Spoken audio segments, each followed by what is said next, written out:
Why were these wildfires so destructive? Why did the US fail to control them despite its advanced resources? And what makes this disaster different from any previous wildfire? Before we begin, if you're new here and haven't subscribed yet, check out our last video on TikTok drama and Mr. Beast's reaction, then make sure to subscribe to the Big Question Show and turn on notifications for more exciting content. Now, let's start from the beginning.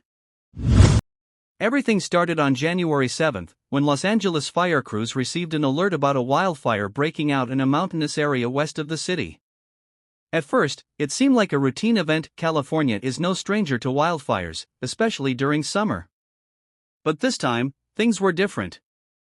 What made this fire unusual was its explosive speed.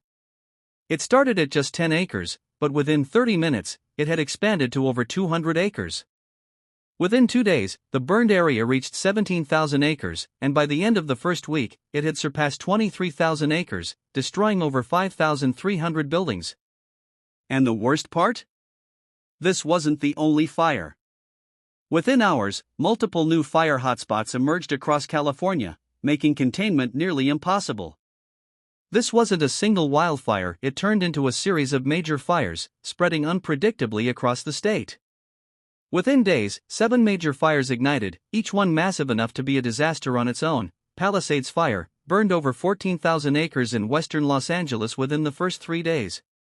Eaton Fire rapidly spread through the eastern mountainous areas, consuming thousands of acres. Hearst Fire, one of the most destructive, leveling entire neighborhoods and forcing thousands to flee. Auto Fire, the fastest moving, traveling over 30 kilometers in less than a day. Lydia Fire triggered mass evacuations as it approached dense residential areas. Kenneth Fire brought down power lines, causing massive blackouts. Sunset Fire spread toward coastal areas, making firefighting efforts even harder due to strong winds. 12,000 buildings completely destroyed. 60,000 buildings at risk of collapse. 200,000 people forced to evacuate in just the first hours of the disaster. The random spread of these fires raised serious questions. How could flames jump over miles to start new blazes with no direct connection? This became one of the most unprecedented fire events in modern history. The firestorm wreaked havoc on California's infrastructure, leaving thousands without electricity, water, or access to roads. Major highways were shut down due to heavy smoke and debris. Perhaps the most terrifying phenomenon was the emergence of fire tornadoes, giant whirlwinds of flames that intensified the destruction, consuming anything in their path. With the situation worsening, many began to ask, why was the US unable to control these fires despite its vast resources?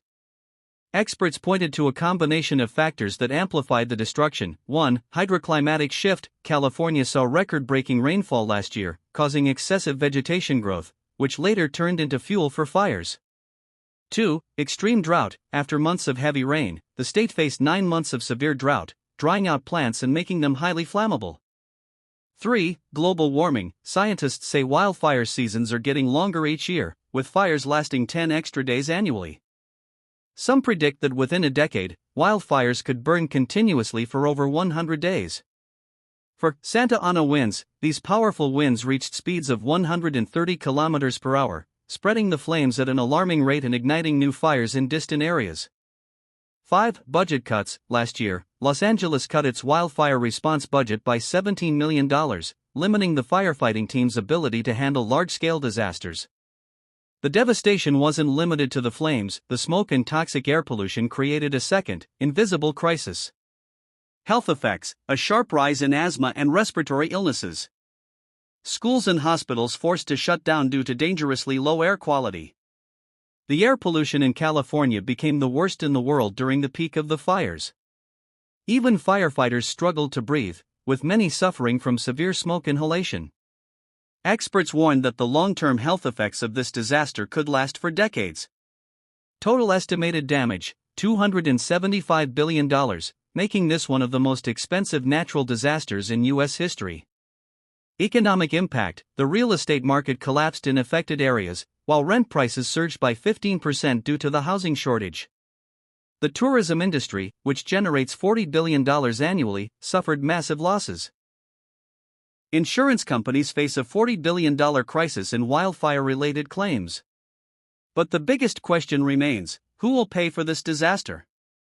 The federal government promised to help clear the debris and provide temporary housing. However, home and business owners are left to rely on private insurance, and many are finding out that their policies don't cover wildfire damages. Meanwhile, Southern California Edison, the state's power company, is under investigation after reports surfaced that faulty power lines may have caused one of the largest fires. If proven guilty, they could face massive lawsuits, just like PG&E, which went bankrupt after the 2018 Camp Fire disaster. How do these fires compare globally? Australia's 2019 to 2020 bushfires burned over 18 million hectares, 20 times larger than California's fires. Greece's 2007 wildfires killed more than 80 people in a single day. California's 2018 Camp Fire was the most expensive wildfire in U.S. history until now. So, what makes the 2025 California wildfires stand out? It's the most expensive wildfire in history. It reached wealthy residential areas, increasing property damage costs. It spread at an unprecedented speed, consuming entire towns in mere hours. This wildfire crisis was not just a natural disaster, it was a wake-up call. With climate change, urban expansion, and infrastructure failures, wildfires are no longer seasonal, they are becoming year-round threats. What do you think? Were these fires a natural consequence of climate change, or was there a failure in management and response? Let us know in the comments. And if you haven't yet, subscribe to the Big Question Show for more deep dives into the world's biggest mysteries. See you in the next episode.